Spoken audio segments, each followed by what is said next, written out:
tayo ngayon sa kalsada ng Buliran at Santa Ines.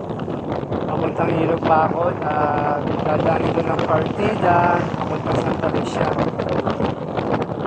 Ipapakita natin sa inyo yung kalsada rito na napag-iwanan na yata ng panahon.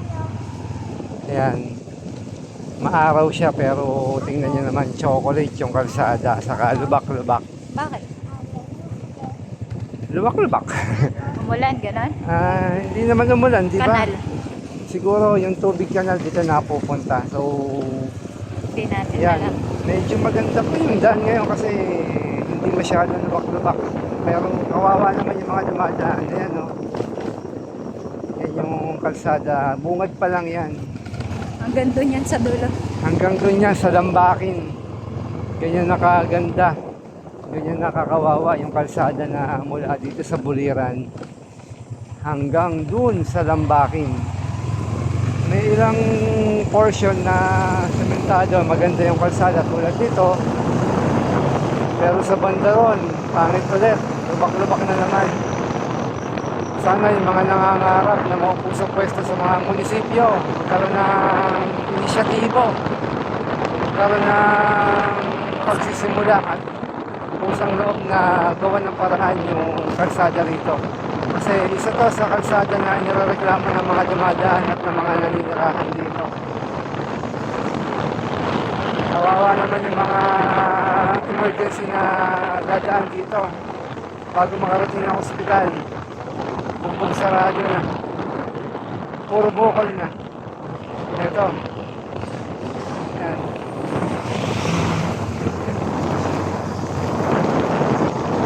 Ito yung kalsada.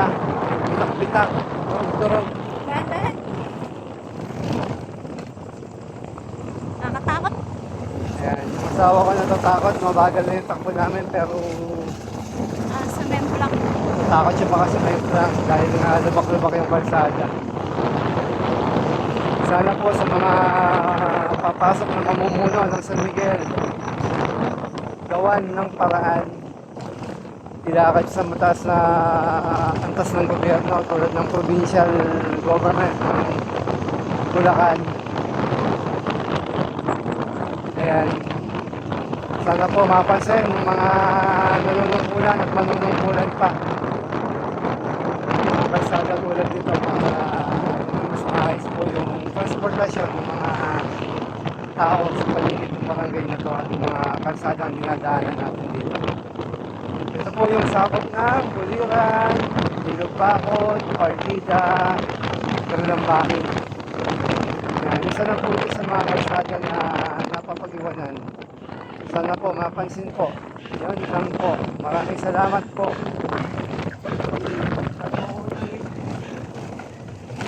Ano pa? Oo, Ayan po yung kalsada. Ilog Bacol na po ito. Takot ka. Ayan. Takot.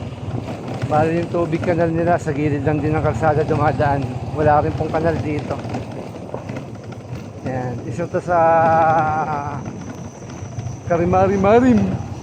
Kaawawang kalsada. Ilang taon na rin ito pinagtsatsagaan ng mga naninirahan dito kaya panahon na para maayos. Sana po magawa ng paraan ng lokal na pamahalaan ng San Miguel at ng probinsya ng Bulacan. Shout out po sa lahat na nanunungkulan. Sana po lahat ng mga nangangarap na maupo sa pwesto ng gobyerno natin mapasin to sa gobyerno ng San Miguel.